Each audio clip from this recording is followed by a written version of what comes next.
15h-16h, Cyrielle Sarah Cohen, du lundi au jeudi. Bonjour à toutes et à tous et bienvenue sur Radio J. Ravi de vous retrouver pour une heure d'émission ensemble avec mon invité, entrepreneur, essayiste, chroniqueur au Figaro et auteur du remarqué Woke Fiction, sorti aux éditions du Cherche Inédit. Samuel Fitoussi vient alors nous voir pour son nouvel essai stimulant intitulé Pourquoi les intellectuels se trompent, publié aux éditions de l'Observatoire. L'occasion comme toujours de découvrir notre invité en direct sur Radio J. 15h-16h, Cyrielle Sarah Cohen. Radio J. Bonjour Samuel Fitoussi. Bonjour Cyrielle. Merci beaucoup d'être mon invité aujourd'hui en direct sur l'antenne de Radio J. Je suis ravie de vous découvrir, tenter de vous découvrir pour un ADN assez précis dans cette émission qui est de tenter de savoir qui vous êtes au-delà de ce que vous faites. Pour ce faire, je vous demanderai 3 mots pour vous décrire. Vous diriez lesquels? Oula. Curieux, amateur de sport, surtout le regarder plus que le pratiquer. Le tennis donc j'imagine. Le tennis, le foot, le cyclisme, les JO, tout. Le rugby quand il y a des compétitions, tout. Et lecteur, j'aime beaucoup lire. Lecteur, eh bien on va voir si ça colle avec votre personnalité donnée tout au long de cette émission et on démarre évidemment par le début, toujours le début. Samuel Fitoussi, si mes informations sont bonnes, vous êtes né un 11 mars 1997, peut-être à Paris, je ne sais pas, ça je ne l'ai pas trouvé, c'est vous qui allez nous le dire, à Paris. Quel genre d'enfance vous diriez que vous avez eu alors et dans quel cadre vous avez grandi? J'ai eu une enfance extrêmement heureuse. Je suis né à Paris, mais mes parents étaient expatriés à Londres, donc à l'âge de 6 ans, j'ai déménagé à Londres. J'ai été 1 an à l'école anglaise, ce qui a été, alors que je parlais pas vraiment anglais, ce qui a été un peu un traumatisme pour moi, mais en même temps, ce qui a été une chance immense parce que ça m'a appris à parler couramment anglais. J'ai gardé un fort accent français, mais j'ai appris à parler couramment anglais et depuis je lis énormément en anglais. Ensuite, j'ai été au lycée français de Londres. Et à Londres, quand vous êtes au lycée français et que vous habitez pas trop loin du lycée français, inutile de vous dire que vous ne côtoyez pas vraiment d'anglais. Vous êtes, c'est une sorte de mini Paris. Donc voilà, j'avais beaucoup d'amis français, des amis que j'ai encore. Donc voilà, c'était une enfance très heureuse à Londres avec les Français de Londres. Et ensuite, on va peut-être en parler, mais ensuite je suis resté en Angleterre pour faire mes études. Est-ce que ce serait juste de dire que votre papa était économiste? Non, c'est une fake news de Google qui confond, qui prend Jean-Paul Fitoussi pour mon père. Jean-Paul Fitoussi était le frère de mon grand-père. C'est mon grand-oncle. C'était mon grand-oncle, un homme absolument admirable. Que j'adorais, mais ce n'est pas mon père, c'est mon grand-oncle. Dans la famille, donc il y a de l'économie, on va y venir dans un instant. Quel genre de petit garçon vous étiez et quelles étaient vos passions? Je pense que, comme je l'ai dit, mes passions, j'étais un petit garçon, j'aimais bien l'humour, j'étais pas très discipliné en classe, mais j'étais plutôt bon élève, j'adorais surtout les maths, les sciences. J'ai adoré la philo quand j'en ai fait en terminale, mais moi j'étais vraiment un matheux, on va dire. Donc oui, comme je l'ai dit, donc pas très discipliné. Puis par ailleurs, moi ce que j'aimais hors des cours, c'était vraiment le sport. J'adorais jouer au foot, j'adorais jouer au tennis, j'adorais regarder le tennis. Je manquais pas un match important. Je supportais Arsenal, le club de foot. Je manquais pas un match Arsenal. J'adorais le Tour de France. Tous les après-midi de juillet, j'étais devant ma télé pour regarder le Tour de France et c'est encore le cas aujourd'hui, et même malheureusement plus que le Tour de France, mais aussi le Tour d'Italie, le Tour d'Espagne, les classiques, etc. On voit votre passion pour le sport. Vous allez étudier alors l'économie à Cambridge et poursuivre vos études à HEC à Paris dans le but de faire quelle carrière? À l'époque, je savais pas. En fait, à la fin de la terminale, j'aimais beaucoup les sciences sociales, la politique, le monde qui m'entoure, les débats philosophiques, etc. Mais à la fois, comme je l'ai dit, j'étais très matheux. Donc, l'économie s'est imposée comme un choix qui permettait de concilier ces deux centres d'intérêt que j'avais et qui, à la fois, me laissait les portes ouvertes. Donc, j'ai postulé à Cambridge, je l'ai eu. Et voilà, j'avais pas de plan de carrière très défini encore. À l'époque de vos études, vous allez fonder la Gazette de l'étudiant, un blog satirique à succès. Vous avez gardez, j'ai envie de dire, l'épée dans la plume encore aujourd'hui. Vous devenez auteur de billets d'opinion et de chroniques dans la presse écrite pour divers médias, Le Monde, Contrepoint, la Revue des Deux Mondes ou encore des courts-métrages comme Les Séducteurs, des nouvelles de fiction ou des satires sur l'actualité pour le magazine Le Point. Et on vous lit désormais chaque semaine dans Le Figaro. Vous posez un regard ironique sur l'actualité, particulièrement sur des sujets de société, l'éducation, les mœurs ou la religion, mais aussi la politique. Dernier papier en date, si vous me permettez, Parisien, ne quittez pas la capitale, c'est pour le plus drôle. Mais il y a aussi des papiers plus politiques, je dirais, avec êtes-vous un cliché centriste, de gauche ou de droite? Calculez votre note. Quel cliché vous diriez que vous êtes, vous, Samuel Fitoussi? Personne n'aime penser qu'il est un cliché, donc Oui. tout le monde espère, et moi compris, penser qu'il est hors des clichés. Moi, sur les cases de l'échiquier politique, si vous voulez, je suis de droite, mais d'une droite libérale. La droite libérale, c'est peut-être plutôt minoritaire à droite en France. Donc, je sais pas si je me mettrais dans un cliché, dans un cliché particulier. En tout cas, j'ai envie de pas m'y mettre, mais je pense Pas vous mettre que dedans. d'autres pourraient me mettre effectivement dans un cliché. On va vous voir comme chroniqueur sur BFM, aussi sur Radio J. Vous allez collaborer avec l'Institut Sapiens, un think tank qui réfléchit aux nouvelles conditions d'une prospérité partagée à l'ère du numérique avec l'humanisme pour valeur. Quel est son objectif et qu'avez-vous permis d'imposer, vous, comme idée? Alors, c'est l'Institut Sapiens, vous voulez dire? Moi, l'Institut Sapiens, c'est un think tank libéral qui réfléchit effectivement aux grands sujets d'avenir, qui réfléchit à des sujets d'économie. Mais moi, j'ai jamais travaillé là-bas. J'ai écrit une note pour eux au moment du Covid. J'ai écrit une note sur les biais cognitifs et les biais de raisonnement qui avaient pu présider à la prise de certaines décisions.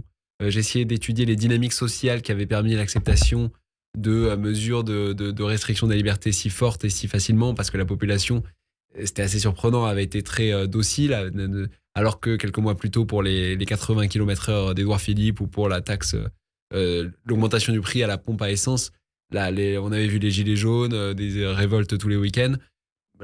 Finalement, pendant le Covid, on avait interdit aux gens de sortir de chez eux du jour au lendemain. On avait exclu 6 ou 7 millions de Français de la vie publique avec le pass sanitaire, le pass vaccinal. Et tout le monde l'avait plutôt accepté comme si c'était normal. Donc il y avait, je trouvais, une énigme psychologique ou en tout cas un sujet auquel il était intéressant de s'intéresser. Donc c'est ce que j'ai fait dans cette... j'ai essayé d'étudier la psychologie sociale, la psychologie des restrictions de liberté, qu'est-ce qui avait pu motiver certaines décisions, pourquoi certaines décisions avaient été facilement acceptées, etc. Par la psychologie sociale, les biais cognitifs, les sciences cognitives. Et j'ai écrit ça, tout en étant, moi j'étais plutôt opposé aux restrictions de liberté que j'ai trouvé trop liberticides et disproportionnées à certains moments, pas à tous les moments. Par exemple, je pense que le premier confinement était légitime et justifié quand on ne savait pas, quand le vaccin n'existait pas et qu'on ne savait pas ce qu'était le Covid. Moi j'étais absolument favorable au vaccin, mais je pense que ça mettait un précédent compliqué et dangereux d'exclure 5 ou 6 millions de citoyens comme ça du jour au lendemain, d'interdire à des enfants de 15 ans non vaccinés et souvent tributaires de la décision de leurs parents de participer aux sorties scolaires, d'aller au restaurant avec leurs amis, de jouer au foot, etc. Je trouvais que c'était philosophiquement dangereux et que c'était une pente illibérale glissante. Et c'était les arguments que je faisais dans cette note pour l'Institut Sapiens. Samuel Fitoussi, vous parlez de biais cognitifs, on va en parler dans un instant, mais avant cela, vous allez publier un premier ouvrage très remarqué il y a 2 ans, Woke Fiction, aux éditions Cherche Midi, à l'ère de la tendance woke, soutenue par la gauche ou encore l'extrême gauche. Vous dézinguiez ce mouvement, pourquoi et est-ce que vous pensez encore la même chose aujourd'hui? Oui, je pense encore la même chose aujourd'hui. Je pense que le wokisme est un mouvement dangereux qui tend à tracer des frontières identitaires dans la société, à diviser, à rattacher chaque individu au groupe duquel il serait le représentant interchangeable, je pense aussi, et je l'avais écrit dans Woke Fiction, c'était avant le 7 octobre, et je pense que les événements post-7 octobre l'ont confirmé, je pense qu'il y a quelque chose dans la logique woke qui ressemble au vieil antisémitisme et qui alimente et permet une forme de renaissance de l'antisémitisme. Pour m'expliquer, le wokisme part du principe que si un groupe est surreprésenté dans un métier, par exemple, socialement valorisé, c'est que ce groupe en question jouit d'un privilège et réussit aux dépens des autres. D'où la naissance de la notion de privilège blanc. La raison pour laquelle les blancs seraient par exemple surreprésentés, je sais pas, dans la finance, et certains racisés, comme disent les woke, sous-représentés, ne serait pas en raison de dynamiques endogènes aux blancs, mais par exemple en raison du poids accordé à l'éducation, etc. Mais parce que les blancs tireraient dans cette théorie les ficelles de la société à leur avantage, se coopteraient et réussiraient aux dépens d'autres groupes. Donc ça, c'est une logique assez et cette logique utilise la réussite moyenne d'un groupe pour en déduire un privilège dont jouirait chaque individu membre de ces groupes. Et je pense que c'est une logique assez proche de celle du vieil antisémitisme, où on avait tendance à dire que comme les juifs réussissaient plutôt bien, c'était donc qu'ils tiraient les ficelles de la société à leur avantage, qu'ils réussissaient aux dépens des autres. Et aujourd'hui, les juifs en moyenne sont encore plus surreprésentés dans certains métiers, par exemple le monde de la culture par exemple, ou la vie intellectuelle parfois, sont encore plus surreprésentés proportionnellement à leur poids dans la population que les blancs. Donc si on adhère à la logique du privilège blanc, l'étape suivante logique, c'est de devenir antisémite. Donc je pensais que le wokisme portait en lui les germes d'un antisémitisme assez dangereux, c'est ce que j'ai écrit dans Woke Fiction, et quelques mois plus tard, le 7 octobre a frappé avec les réactions sinistres que l'on connaît sur les campus occidentaux tenus par les woke. On va parler de ces campus dans un instant. Vous sortez alors un nouvel essai, Pourquoi les intellectuels se trompent, publié aux éditions de l'Observatoire en 5 parties et 10 chapitres pour décortiquer l'intellectuel sous toutes les coutures. Tout d'abord, pourquoi vous vous êtes intéressé à l'intellectuel particulièrement, plus qu'aux politiques ou aux personnalités lambda ? Je pense que quand on regarde l'histoire du XXe siècle, il y a une vraie énigme. C'est quand on regarde l'histoire intellectuelle du XXe siècle surtout, c'est pourquoi tant d'esprits brillants ont pu si souvent adhérer au pire, se laisser gagner par les causes les plus régressives, applaudir des régimes qui ont semé la misère et la désolation. Il y a une vraie énigme parce que c'est pas un intellectuel par-ci ou par-là, c'était assez généralisé, assez systémique. L'aveuglement, par exemple, dans la deuxième moitié du siècle, à Saint-Germain-des-Prés sur les régimes communistes, la Chine maoïste a suscité un enthousiasme unanime chez les intellectuels de gauche qui a duré des décennies, alors même que les crimes de Mao, le fait que le pays était une dictature, les effets de la révolution culturelle, du grand bond en avant, etc., étaient très bien documentés. Et pourtant, l'aveuglement a duré.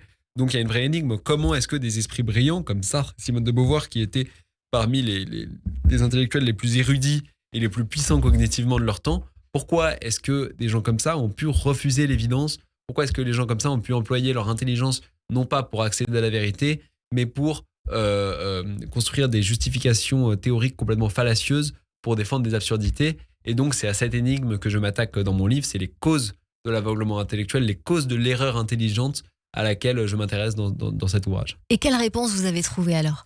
Je pense que les causes évidemment sont multiples, il y a une dizaine de chapitres dans mon livre, mais l'une d'elles par exemple est d'ordre cognitif.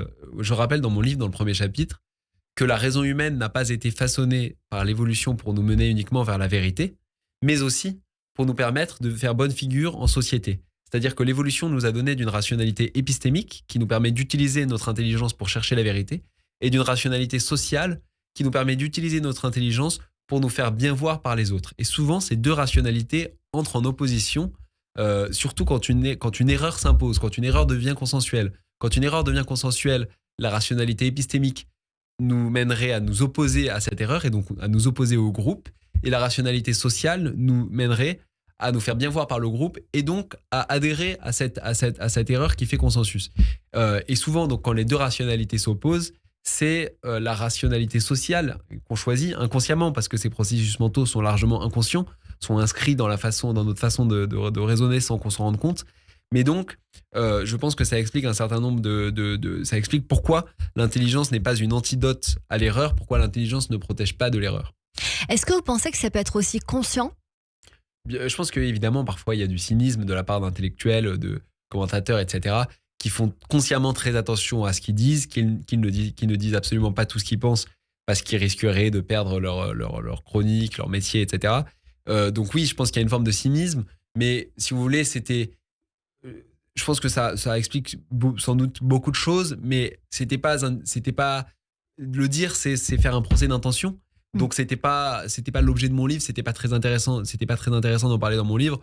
Et je pense que pour le lecteur, c'est moins stimulant. Moi, mon livre n'est pas un procès moral intenté contre tel et tel intellectuel. J'essaie de me placer à un niveau au-dessus, si vous voulez. C'est étudier les mécanismes cognitifs qui conduisent à l'aveuglement et à l'erreur de bonne foi et non pas à l'erreur de mauvaise foi qui est facile à analyser en quelque sorte. Dans votre livre, vous mettez toutefois en lumière ceux qui ont défendu Staline, Hitler, Mao, Pol Pot et ses Khmers rouges. Les exemples ne manquent pas, vous l'avez évoqué, avec la glorification de Mao, avec Simone de Beauvoir, de retour de Chine après 3 semaines, qui sort un livre de près de 500 pages à la gloire de Mao, qui s'intitule La longue marche, appelant la France à suivre sa politique. Elle s'indignait notamment du mythe véhiculé par la presse bourgeoise, selon lequel le pays était une dictature, indiquant que là-bas, la liberté est une très concrète réalité. C'est ce qu'elle disait.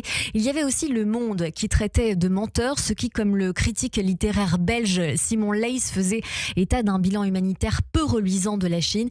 Vous l'avez dit à de nombreuses reprises, Mao est responsable de 40 à 80 millions de morts, ce qui en fait sans doute le plus grand criminel de masse de l'histoire de l'humanité. Vous parlez aussi de Pol Pot, vous parlez de la fascination pour Fidel Castro, avec d'abord une visite admirative d'Agnès Varda, qui va réaliser un film de propagande qui le compare à Gary Cooper, la philosophe encore une fois Simone de Beauvoir, qui écrivait que ce dictateur cubain était un philanthrope surdoué et bienveillant. Sartre va en tirer 16 articles élogieux pour François, la fascination pour le RSS et aussi, et je voulais m'attarder brièvement là-dessus, la révolution islamique iranienne. Vous parlez de Sartre et de Michel Foucault, qui acclamaient cette révolution islamique iranienne de l'ayatollah Khomeini. Foucault parlait même de politique progressiste. Et il y a un bout très intéressant dans votre livre, qui est à la page 15. Vous dites que Foucault écrivait la phrase suivante. On peut trouver dans le Coran des directions générales. L'islam valorise le travail. Nul ne peut être privé des fruits de son labeur. Ce qui doit appartenir à tous, l'eau, le sous-sol, ne devrait être approprié par personne. Les libertés seront respectées dans la mesure où leur usage ne nuira pas à autrui. Les minorités seront protégées et libres de vivre à leur guise à condition de ne pas porter dommage à la majorité. Entre l'homme et la femme, il n'y aura pas inégalité de droit, mais différence, parce qu'il y a différence de nature. Pour la politique, que les décisions soient prises à la majorité, que les dirigeants soient responsables devant le peuple et que chacun, comme il est prévu dans le Coran, puisse se lever et demander des comptes à celui qui gouverne. Comment peut-on se tromper à ce point ? Oui, cette citation de Foucault est édifiante parce que si on avait voulu écrire l'inverse de ce que deviendrait le régime des Mollahs, on n'aurait pas écrit autre chose. On dirait qu'il présente exactement, on dirait que c'est une satire qui présente l'inverse de ce que va devenir le régime des Mollahs. Oui, je pense que Foucault s'est complètement aveuglé. Sartre aussi a soutenu la révolution islamique. Sartre avait d'ailleurs tissé un lien avec l'ayatollah lorsque celui-ci était en exil dans les Yvelines. Je pense il y a beaucoup de choses qui peuvent l'expliquer, mais une des choses qu'il faut bien garder en tête, c'est que les intellectuels occidentaux, depuis des décennies, portent souvent un désamour à l'égard des démocraties libérales occidentales qui les font vivre. Orwell, déjà dans les années 40, dénonçait l'anglophobie des intellectuels anglais. Il disait qu'il y avait une anglophobie maladive répandue au sein de l'intelligentsia. Il avait des phrases extrêmement drôles et fascinantes à lire aujourd'hui. Il disait, si vous prenez l'intellectuel de gauche moyen, celui-ci aurait moins honte d'être vu en train de voler dans une boîte à dons pour pauvres que en train de chanter l'hymne national, la main sur le cœur. Donc Orwell disait, les intellectuels le patriotisme est interdit chez les intellectuels, est socialement interdit chez les intellectuels, et pourtant le patriotisme est un besoin inscrit dans l'âme humaine. Et donc, que font les intellectuels ? Ils se cherchent un patriotisme de substitution. Ce qui explique pourquoi, selon Orwell, les intellectuels anglais avaient développé une loyauté nationaliste à l'égard de Staline. Ou encore, à mon sens, pourquoi certains intellectuels se sont enthousiasmés pour la révolution islamique en Iran, parce que c'est là qu'ils trouvaient leur patriotisme de substitution. Ou on pourrait même ajouter aujourd'hui, c'est pour ça que à Sciences Po, par exemple, si vous brandissez un drapeau français devant Sciences Po, vous serez traité de fasciste d'extrême droite. Par contre, brandir des drapeaux palestiniens, ça c'est extrêmement bien vu, et s'enthousiasmer pour le nationalisme palestinien, même porté par des terroristes islamistes, c'est bien vu aussi parce que ce sont des modèles qui s'inscrivent contre l'Occident qu'il est en quelque sorte obligé de détester dans certains cercles intellectuels. Après Orwell, Roger Scruton, un grand philosophe anglais, un grand philosophe conservateur anglais, parler d'oikophobie. L'oikophobie, c'est l'inverse de la xénophobie. La xénophobie, c'est le rejet irrationnel de tout ce qui vient d'ailleurs. C'est irrationnel parce que c'est le rejet automatique et a priori de ce qui vient d'ailleurs. Et bien, l'oikophobie, selon Scruton, c'est exactement l'inverse. C'est le rejet instinctif de sa propre maison, de tout ce qui vient de chez soi, et par corollaire, l'amour instinctif de tout ce qui vient d'ailleurs.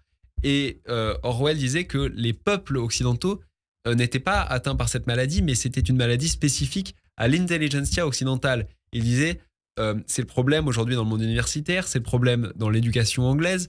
L'histoire de l'Angleterre est enseignée à l'école comme une suite d'atrocités. On apprend aux élèves à avoir honte de leur propre pays. Et donc, c'est pour ça que, mécaniquement, on en vient à ne plus savoir porter de regard critique sur tout ce qui vient d'ailleurs. Ça rejoint ce que disait, par exemple, quelqu'un comme Alan Bloom dans L'âme des armées, ou ce que disait même Jean-François Revel sur le relativisme.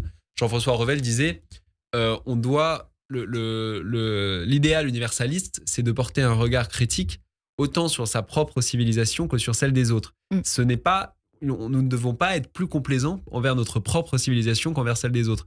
Mais Revel dit que l'universalisme est mal assimilé par certains, et certains en viennent à penser que il faut être plus critique à l'égard de sa propre civilisation qu'à l'égard de celle des autres, et certains en viennent même à être absolument complaisants avec tout ce qui vient d'ailleurs, par peur d'être vus comme xénophobes, racistes, etc., et à ne concentrer leurs attaques que sur leur propre civilisation, c'est-à-dire l'Occident.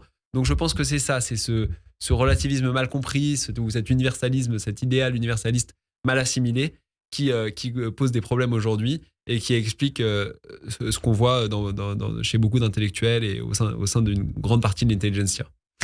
Est-ce que vous dites aussi qu'une partie de ces intellectuels manifeste une appétence particulière pour le totalitarisme ? Ça, c'est au regard concrètement de ce que je viens d'évoquer il y a un instant, de tout cela. Est-ce que majoritairement, ces intellectuels évoqués venaient de gauche ? Oui, les intellectuels de gauche ne sont évidemment pas les seuls à se tromper. Beaucoup d'intellectuels de droite se trompent. Plus récemment, par exemple, on peut évoquer l'aveuglement ou la complaisance, voire même la fascination pour quelqu'un comme Poutine. On peut évidemment penser il y a un siècle au nazisme. Heidegger et Carl Schmitt, des grands intellectuels allemands brillants, avaient de la sympathie pour Hitler et pour les idées d'Adolf Hitler.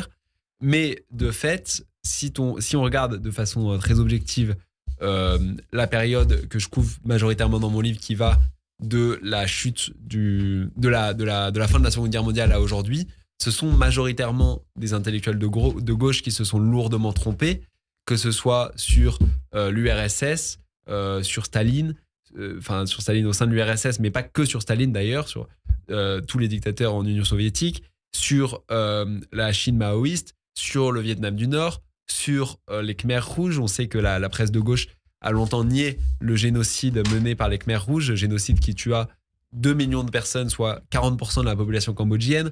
Le Monde et Libération s'acharna à nier la réalité du génocide pendant des mois, voire des années pour Libération. Ce sont des intellectuels de gauche qui se sont aveuglés et qui ont idéalisé la révolution islamique en Iran. Aujourd'hui encore, ce sont des intellectuels de gauche qui se montrent très complaisants à l'égard du Hamas, qui versent dans les idées woke, qui sombrent dans la détestation de l'Occident. Donc oui, je dirais qu'il y a une spécificité à gauche et que la gauche est plus encline à l'erreur depuis quelques décennies. Restez avec nous, on continue cette émission avec Samuel Fitoussi pour son nouvel essai stimulant « Pourquoi les intellectuels se trompent ?» publié aux éditions de l'Observatoire. Dans un instant, on poursuit également cette émission avec la chronique théâtre de Christophe Barbier, le billet du jour d'Annabelle Guiraud ou encore le portrait de Joseph Agostini. Mais tout de suite, c'est le rappel des titres sur Radio J. Radio J. Cyrielle Sarah Cohen.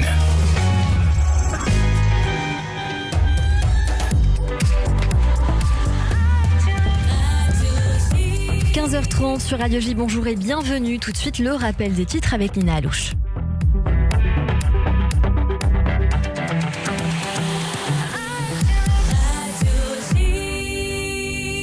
Bonjour Nina. Bonjour à tous. Freedom Flotilla intercepté par Tsahal dans la nuit. Emmanuel Macron réclame le retour rapide des 6 ressortissants français qui se trouvaient à bord du navire. Parmi eux, l'eurodéputé LFI Rima Hassan. Le consulat français prévoit de leur rendre visite une fois qu'ils auront été transférés au port d'Ashdod afin de vérifier leurs conditions et de faciliter leur retour rapide sur le territoire français. Le ministre israélien de la Défense Israël Katz a ordonné la projection d'une vidéo non censurée de 43 minutes documentant les massacres commis par le Hamas le 7 octobre 2023, estimant qu'ils soutiennent, selon ses propos, une organisation terroriste. L'armée israélienne annonce avoir détruit des dizaines de bâtiments piégés à Khan Younes. Plus de 200 sites du Hamas ont été neutralisés. Caches d'armes, tunnels et dépôts d'explosifs. L'un d'eux s'étendait sur 1,5 km. Tsahal parle d'un travail de prévention pour éviter de nouvelles attaques. La coalition présentera 50 projets de loi mercredi avant le vote sur la dissolution de la Knesset. Asher Medina, quant à lui, a reproché au Likoud et au président de la Commission des Affaires étrangères et de la Défense, Yuli Edelstein, de mener une forme de persécution à l'encontre de la communauté orthodoxe. L'Iran annonce une contre-proposition à l'offre américaine sur son programme nucléaire. L'objectif est de parvenir à un accord visant à empêcher l'Iran d'acquérir l'arme nucléaire en échange d'un allègement des sanctions économiques qui frappent durement le pays. Aux États-Unis, c'est le 3e jour d'émeute à Los Angeles en pleine répression de l'immigration. En effet, la Maison-Blanche vise à arrêter au moins 3000 migrants par jour. Enfin, la 3e conférence des Nations Unies sur l'océan, l'UNOC, s'est ouverte aujourd'hui à Nice. Cette conférence constitue un véritable test face aux enjeux climatiques et de biodiversité. Et merci beaucoup Nina Alouche. On vous retrouve bien évidemment à 16h pour le journal complet. Tout de suite une très courte pause et c'est la suite de notre émission avec mon invité Samuel Fitoussi et mes chroniqueurs sur Radio J. Radio J. Bonjour, c'est Lise Gutmann. Le 10-11, Lise Gutmann. Ravie de vous retrouver tous les matins au programme Judaïsme, divertissement, communauté. Radio J. Ça, c'est uniquement sur Radio J. Radio J. Radio J. Ah chérie, écoute-moi, je veux juste te parler. Et viens vite avec moi, on va se balader. Radio J.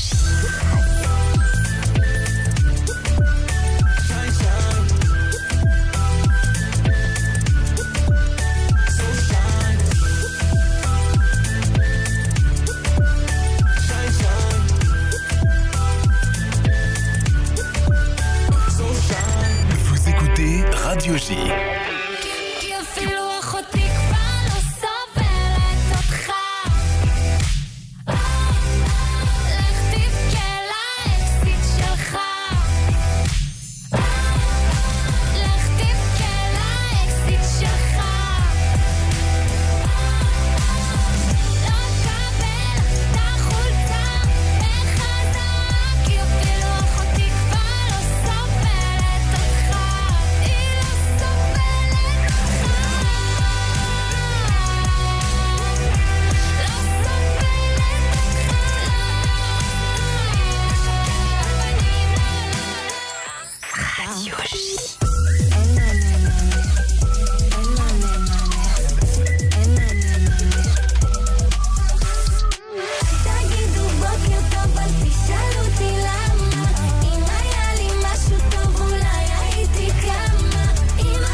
C'est uniquement sur Radio J. Radio J.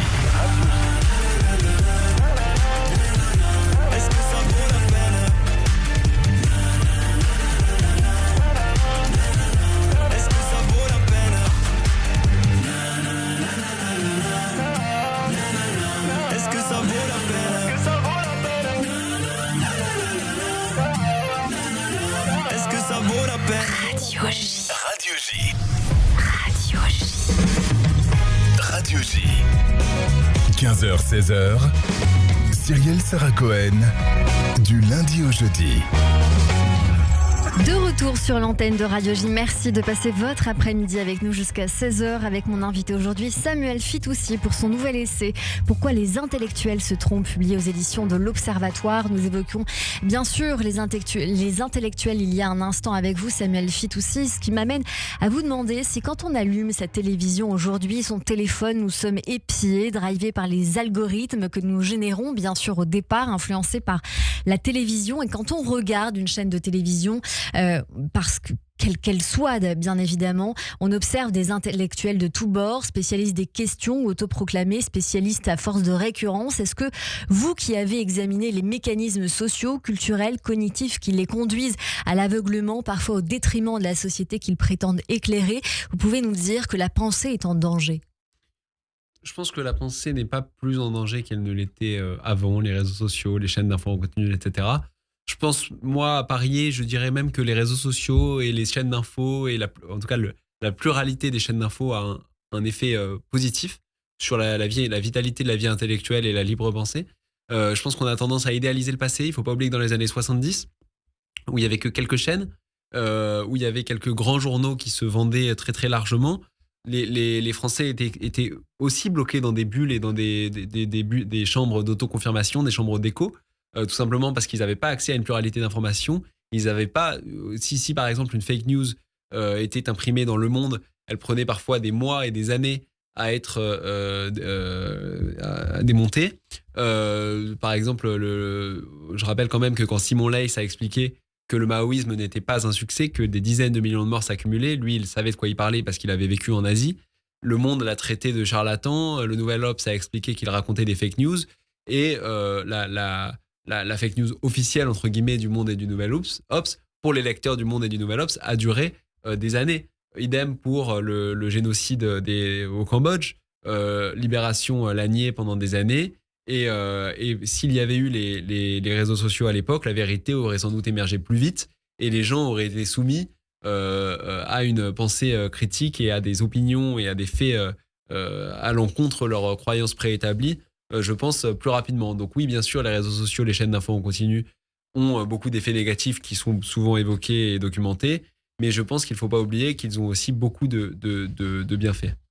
Vous parliez il y a un instant du Monde ou encore de Libération. Quand on voit que ce dernier titrait ce week-end Neuilly-sur-Seine, un Palestinien hospitalisé sous contrainte après avoir agressé un rabbin à coups de chaise, qu'est-ce que cela vous évoque ? Est-ce que de votre point de vue, ou peut-être du mien, est-ce qu'on peut considérer que ce titre, c'est le titre de la honte ? Ou alors peut-être que c'est mon prisme, mon idéologie qui parle, si je vous dis ça ?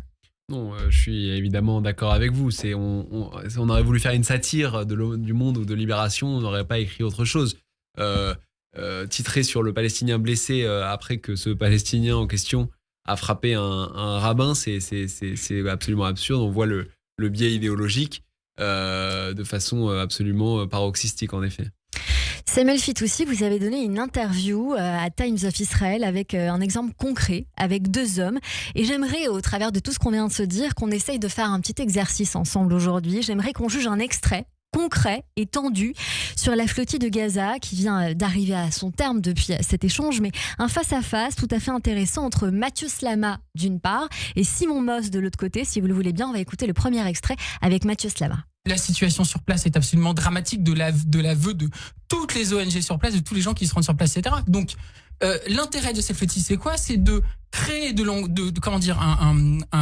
bruit médiatique autour du sujet, aussi mobiliser une opinion publique internationale, et c'est pour ça qu'il y a plusieurs personnes de différentes nationalités, pour faire pression pas tellement sur Israël, mais sur la communauté internationale, pour dire, là, il y a un moment finalement qui est très très important, et nous mettons l'accent sur la gravité de la situation, et c'est en quelque sorte, donc je le redis, un symbole, et je trouve un plutôt beau symbole d'humanité.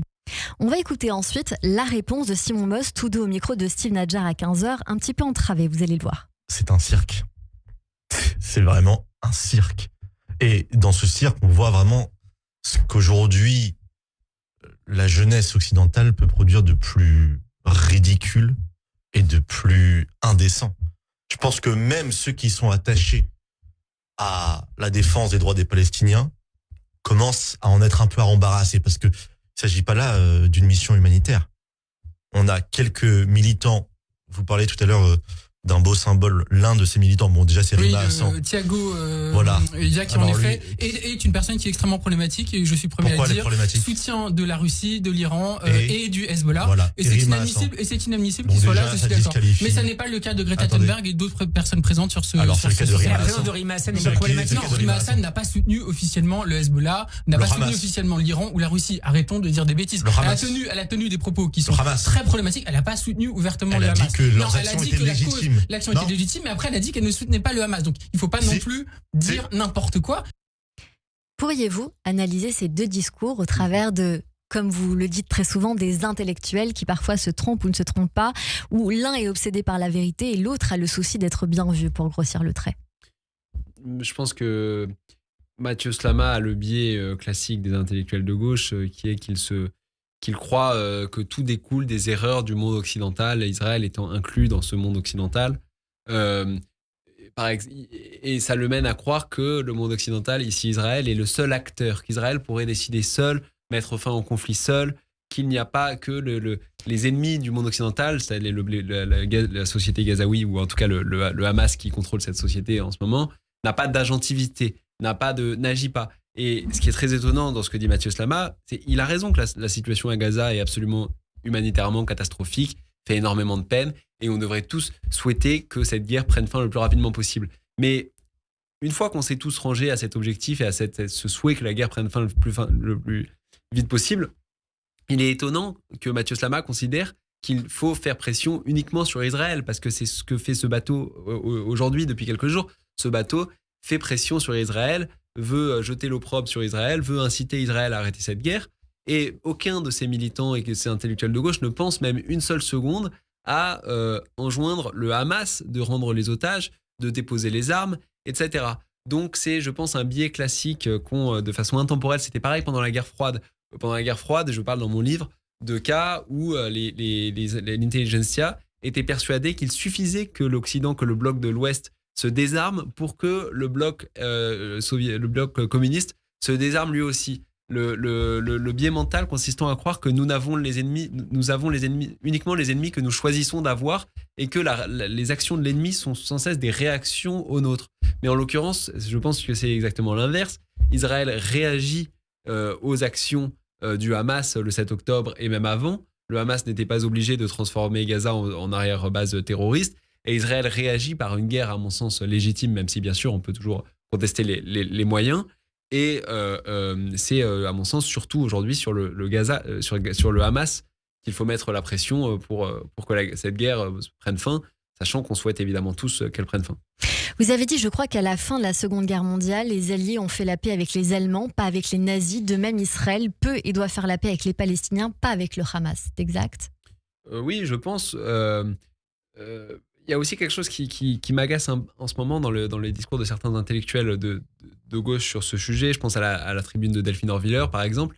C'est de ne pas reconnaître les termes de l'arbitrage. Moi, je pourrais tout à fait entendre que le coût de la guerre en ce moment est trop élevé, et donc il faut l'arrêter, à la fois parce que trop de soldats israéliens meurent, parce qu'elle est trop coûteuse militairement et économiquement pour Israël, et à la fois, bien sûr, parce qu'elle est trop coûteuse humanitairement pour la société palestinienne. Et donc, il faut qu'Israël arrête la guerre. Moi, ça, je peux totalement l'entendre. Mais aussi je pense pour que Israël, si je peux me permettre. Mais aussi pour, oui, coûteuse pour les soldats aussi. Oui, mais bien sûr, je l'ai dit. Mais ça, je peux totalement l'entendre, et cette position est entièrement défendable.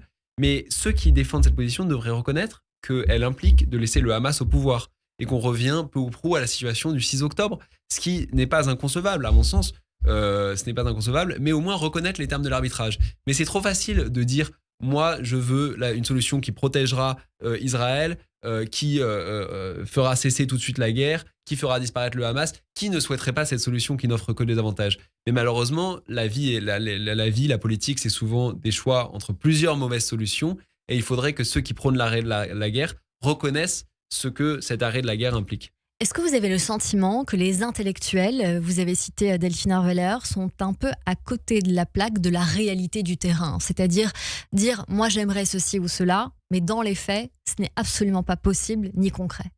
Oui, après, à nouveau, je pense on voit souvent ce qu'on a envie de voir, on pense que la réalité est telle qu'on aimerait qu'elle soit, et c'est légitime aujourd'hui de penser qu'il existe une solution où le Hamas quitterait Gaza, ne contrôlerait plus Gaza, où la guerre cesserait, où la paix adviendrait, où Israël pourrait simplement par des concessions faire advenir la paix. Mais malheureusement, cela ne semble pas correspondre à la réalité. Je crois qu'Israël a déjà proposé d'ailleurs une solution où la paix s'arrête en échange du retour des otages et de l'exil du Hamas au Qatar. Solution refusée par le Hamas. Donc cette solution n'existe pas et je pense qu'il faut reconnaître la réalité telle qu'elle existe avec les arbitrages tragiques que cette réalité nous impose et soutenir l'arrêt de la guerre, pourquoi pas. Moi, je pourrais me ranger à cette position à condition de reconnaître ce qu'elle implique. Et ce qu'elle implique, c'est de laisser le Hamas au pouvoir. Pour terminer sur ce qu'on vient de se dire, on pense bien sûr à la phrase de Julien Freund adressée à Jean Hippolyte lors de sa soutenance de thèse. C'est ce que vous écrivez. Vous pensez que c'est vous qui désignez l'ennemi, comme tous les pacifistes. Du moment que nous ne voulons pas d'ennemis, nous n'en aurons pas, raisonnez-vous. Or, c'est l'ennemi qui vous désigne. Et s'il veut que vous soyez son ennemi, vous pouvez lui faire les plus belles protestations d'amitié. Du moment qu'il veut que vous soyez son ennemi, vous l'êtes. Et il vous empêchera même de cultiver votre jardin. Je voulais conclure là-dessus. Et puis, on va vous emmener tout de suite au théâtre pour parler de Sartre, bien sûr. Au théâtre. Et bonjour, Christophe Barbier. Bonjour Cyrielle, bonjour Samuel, bonjour à tous. Alors aujourd'hui, vous nous parlez de Sartre au théâtre. Oui, Sartre au théâtre, évidemment, c'était le sujet incontournable compte tenu de votre invité, de ce qu'il dit des intellectuels. S'il y a un intellectuel qui s'est vraiment trompé sur beaucoup de choses, c'est lui. Alors que reste-t-il du théâtre de Sartre ? On compte moins d'une douzaine de pièces, 11 pièces, et il faut avouer que la plupart sont devenues injouables. J'étais membre du comité de lecture de la Comédie Française en 2010, quand on nous avait demandé de faire entrer au répertoire Les Séquestrés d'Altona. Vous savez, un vieil officier nazi oublié dans un grenier et croit que la guerre continue et il délire. Cette pièce créée en 59 dans un tumulte politique énorme, aujourd'hui elle est illisible, elle a pris un coup de vieux terrible. C'est le cas aussi des Troyennes ou des Mouches qu'il a trouvé dans le théâtre antique et qu'il a essayé d'adapter. C'est même aussi le cas de Kean. Kean, c'est une pièce d'Alexandre Dumas sur un comédien britannique de la fin du 18e. Et cette pièce, Sartre l'a adaptée. Elle a été jouée par Belmondo il y a encore une vingtaine d'années, une grosse vingtaine d'années. Et maintenant, elle est très difficile à apprécier. Alors de l'autre côté, il y a le théâtre de Sartre qu'on aime encore lire et relire parce que soit il est simple, soit il a de véritables vertus. Par exemple, Huis clos. Huis clos, ça demeure une pièce qui a des vertus théâtrales, dramaturgiques. C'est idéal pour les adolescents qui se frottent à ce que peut être une mise en scène et à une dramaturgie. Et puis surtout, Huis clos, ces trois personnages qui sont aux enfers et qui réfléchissent sur le bien ou le mal. Huis clos a laissé à la postérité la phrase célèbre « L'enfer, c'est les autres ». Ça sert toujours dans les dissertations et ça peut aussi appeler pas mal de réflexions. Allez, sauvons Huis clos. Il y a une autre pièce qu'on peut sauver, mais peut-être parce que justement, elle n'est pas sartrienne. C'est une pièce de Sartre qui ne relève en rien de son idéologie, c'est le diable et le bon Dieu. Et là, on atteint avec Sartre une sorte de réflexion, une sorte de puissance, tel un oratorio, où c'est véritablement l'idée de Dieu, du rapport de l'homme à la transcendance qui est posée à l'époque, à la création en 1951. Tenez-vous bien, c'est Louis Jouvet qui mettait en scène, c'était Pierre Brasseur, Jean Vilar et Maria Cazares qui avaient joué les rôles principaux. Donc vous voyez, c'était vraiment exceptionnel. Et puis entre les deux, entre le bien et le mal, si j'ose dire, entre le raté et ce qui survit, il y a une pièce de Sartre qu'il faut relire en riant aujourd'hui. C'est Nekrasov. Nekrasov, c'est une pièce écrite en 1955 qui voulait critiquer l'Occident, flatter l'Union soviétique en dépeignant une sorte de faux transfuge de l'Union soviétique qui affirmait passer à l'Ouest, mais en fait il se moquait des médias occidentaux et il se moquait des démocraties occidentales. Et bien cette pièce, aujourd'hui quand on la relit, elle se retourne complètement contre son auteur et contre l'Union soviétique, parce qu'on sait de quel côté étaient les goulags et on sait de quel côté était la liberté, de quel côté était Solzhenitsyn. Il l'avait écrite, Sartre, en réponse à l'affaire Kravchenko, un dissident qui avait été attaqué en justice par les communistes français et qui s'en était sorti. Il avait prouvé qu'il avait raison de dénoncer ce qu'il dénonçait sur l'Union soviétique. Nekrasov, qui voulait écraser Kravchenko, aujourd'hui, c'est le meilleur plaidoyer contre Sartre, contre le Sartre de l'aveuglement total face au ravage du communisme. Merci beaucoup Christophe Barbier pour ce billet. À la semaine prochaine évidemment sur Radio J. Tout de suite, c'est le billet du jour avec Annabelle Guiraud. Merci Christophe. Le billet du jour. Bonjour Annabelle. Bonjour Cyrielle. Bonjour Samuel. Dans cette chronique, c'est l'actualité qui nous accompagne. Allez, c'est parti. Pourquoi les intellectuels se trompent ? C'est le titre de votre deuxième ouvrage. Pourquoi les intellectuels se trompent ? Et oui, pourquoi les intellectuels ne feraient-ils pas d'erreurs ? Selon vous, les intellectuels préfèrent le confort de l'aveuglement plutôt que de la quête de la vérité. L'intelligence peut prédisposer à l'erreur parce qu'elle nous donne des outils argumentatifs pour rationaliser des absurdités. Serait-ce à dire que certains intellectuels sont de véritables girouettes influenceuses ? Influencés par l'opinion populaire du moment, quitte à dire le contraire de leur raison intime, pour continuer à exister et plaire à l'opinion publique, à la volonté générale qui ne se trompe jamais. Ah, jamais je n'aurais encore fait de billet d'humeur et d'actualité sur l'erreur. L'erreur comme fil conducteur, ne pas le faire aurait été une erreur. Erreur. Faire des erreurs, droit à l'erreur, erreur absolue, pourcentage d'erreur, sauf erreur de ma part, et j'en passe. Cela en fait des raisons de taper le mot erreur dans la barre de recherche Google. Saviez-vous que le mot erreur est très usité dans le secteur de la presse écrite ? Un secteur que vous connaissez bien en tant que chroniqueur et auteur de billets d'opinion. En préparant cette chronique, j'ai relevé pas moins de 100 titres de presse en français contenant le mot erreur. Sur une semaine. Plus que le chiffre 100 à retenir, c'est surtout l'ordre de grandeur du mot erreur dans la presse. Erreur judiciaire, erreur médicale, erreur administrative, erreur bancaire, erreur informatique. L'erreur peut se trouver partout. Mais à-t-on parler d'erreur ? Où est la vérité ? Pour cela, je suis partie à la quête de popularité des mots erreur et vérité sur le web en France. Et la surprise, j'ai obtenu un ratio d'environ une vérité pour 6 erreurs. Autrement dit, l'erreur fait 6 fois plus d'apparitions que la vérité sur le web en France. Des résultats stupéfiants qui pourraient suggérer que la vérité ennuie. L'erreur fascine. Autre résultat surprenant de cette recherche, avant mai 2006, l'erreur apparaissait 10 fois plus que la vérité sur le web en France. Mais que s'est-il donc passé à cette période ? Souvenez-vous, mai 2006, l'affaire Clearstream. Dominique de Villepin, Premier ministre, est dans la tempête médiatique. Sarkozy est gonflé de confiance par l'annonce de sa candidature au présidentiel. Et à ce moment-là, villepénistes et sarkozystes s'affrontent pour faire entendre leur vérité. Et là, cher Samuel, vous me voyez venir. Quand on parle de politique, vérité, erreur, on pense au sondage d'opinion. Ah, Chirac avait cette excellente formule. Faites attention, la statistique est toujours la 3e forme de mensonge. Alors, à l'instar de l'opium des intellectuels de Raymond Aron, on peut dire que les sondages sont l'opium des politiques. Pour le politique, le sondage d'opinion est une sorte de boule de cristal qui permet de prédire des situations et adapter sa posture face aux attentes du peuple. Mais parfois, le sondage d'opinion ne va pas dans le sens désiré du ou des candidats. Ou pire, les résultats du scrutin ne sont pas ceux prédits par les sondages. Alors là, on dira « c'est la faute des sondages, les questions et où les choix de réponse étaient mal posés, ça a créé un biais, ça a réduit l'opinion dans la confusion. » Et le candidat en erreur. Et comme vous l'expliquiez dans une interview, le coût de l'erreur est plus élevé pour les intellectuels, car ils fondent leur identité sociale sur leur opinion.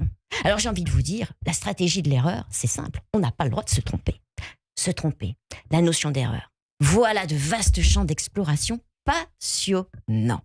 Samuel, si vous le permettez, j'aimerais finir ce billet avec un clin d'œil aux personnes pour qui l'erreur n'est ni un accident ni une honte, mais une manière d'être. J'ai nommé les opportunistes. L'opportuniste, c'est aussi le titre d'une célèbre chanson et je vous propose que l'on se quitte en musique et sans fausse note avec Jacques Dutronc et l'opportuniste. Extrait. Il y en a qui contestent, qui revendiquent et qui protestent. Merci beaucoup Annabelle Guiraud. Allez, tout de suite, c'est le portrait de notre invité sur Radio J. Le portrait psychologique. Radio J. Radio J. Et ça va se faire sans vous, Samuel Fitoussi. Bonjour Joseph Agostini. Bonjour Cyrielle. Bonjour Samuel. Bonjour. Alors, curieux, amateur de sport, lecteur invétéré, Samuel Fitoussi, vous êtes ce qu'on pourrait appeler un mâle blanc, cisgenre, heureux d'être à droite. Vous avez le souhait de démonter les clichés de la gauche et du centre, mais n'avez pas peur de débusquer les clichés de votre camp. Je dirais que vous êtes un penseur en mouvement, pas obtus pour un sou, ironique, juste ce qu'il faut. Et vous nous dites pourquoi les intellectuels se trompent, si tant est que quelqu'un ne se soit pas trompé un jour en ce bas monde. Alors, on vous a entendu tout au long de cette heure nous dire qu'il ne faut pas croire au romantisme révolutionnaire, au fond, hein, jamais à ces espèces vieilles lunes idéalistes qui nous racontent encore et toujours de vilains mensonges, et que Raymond Aron est bien plus sérieux que Jean-Paul Sartre. Alors, si vous n'êtes pas contre l'Occident, Samuel Fitoussi, vous êtes tout contre lui, vraiment. Je trouve que vous collez finalement à cet amour-là. Vous préféreriez, je suis sûr, de très loin chanter un hymne patriote plutôt que de piquer dans la caisse du Figaro. Non. Je vous vois pas, vous êtes tellement beau d'élève, jamais vous piquerez dans la case du Figaro. Vous êtes vraiment sérieux? C'est pas prévu pour l'instant de piquer dans la case du Figaro. Et vous pensez que je pourrais vous dévoyer avec de bons arguments? Je pourrais quand même vous corrompre ou pas? On peut en discuter. Ah, vous en avez trop dit ou pas assez? Alors, vous n'aimez pas les cirques, mais vous leur préférez la vérité de l'histoire. Et je me suis posé une question, moi, en vous écoutant. C'est, est-ce que quand vous posiez des questions à vos instituteurs, vos institutrices, quand vous étiez tout petit, vous aviez déjà le sens du mensonge? Vous aviez l'impression qu'on vous mentait à l'école sur la vérité de l'histoire? Sur ce qu'on vous racontait? Oui, j'avais l'impression que certains cours ne servaient à rien, j'en comprenais pas la logique, oui. Je supportais pas, oui. Ouais. Les cours de géographie où il fallait tracer des traits sur des cartes. Ça m'a fait penser à ça, moi, quand en vous regardant, en vous écoutant, je me disais, je voyais l'élève que vous étiez au CM1. Alors, il me semble que votre désir profond est de n'être complaisant avec personne, ce qui n'est pas une utopie raisonnable. Samuel Fitoussi. Triste pléonasme d'ailleurs, utopie raisonnable, pour dire l'impossible de nos idéaux. Mais comme à l'impossible nous sommes tous tenus, disait le psychanalyste Gérard Pommier, alors Samuel Fitoussi vogue la galère, vous continuez votre épopée, votre quête de penseur dans un pays libre, parce que c'est vraiment ce que j'ai retenu, Cyrielle, de cette heure passée ensemble. Vous êtes fiers d'appartenir à un pays libre, et ça, je crois qu'il faut le dire et le redire, pour ceux qui ont un profit de distinction à vouloir absolument se sentir dans une dictature. Vive la liberté. Amen. Merci beaucoup Joseph Agostini, notre psychanalyste que l'on retrouve tous les lundis sur Radio J et tous les dimanches depuis cette année sur RTL dans Parlons-nous de 23h à 1h du matin. Radio J. Cyrielle Sarah Cohen.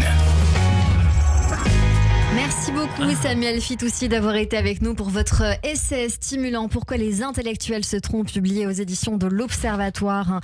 Un livre qui nous oblige à penser par nous-mêmes, contre nous-mêmes, j'ai envie de dire, si vous en êtes d'accord, si on peut traduire cela comme ça. Je suis d'accord, c'est une bonne analyse. Merci beaucoup d'avoir été avec nous aujourd'hui sur l'antenne de Radio J, à la réalisation audio et vidéo aujourd'hui, Alan Lucas et puis Ethan Anoukayev. Merci à toutes et à tous de nous avoir suivis. Merci à Rose Louvry-Buot pour l'aide à la préparation de cette émission avec Raphaël Sebag. On se donne rendez-vous demain dès 15h avec Christian Morin pour son ouvrage sur sa vie.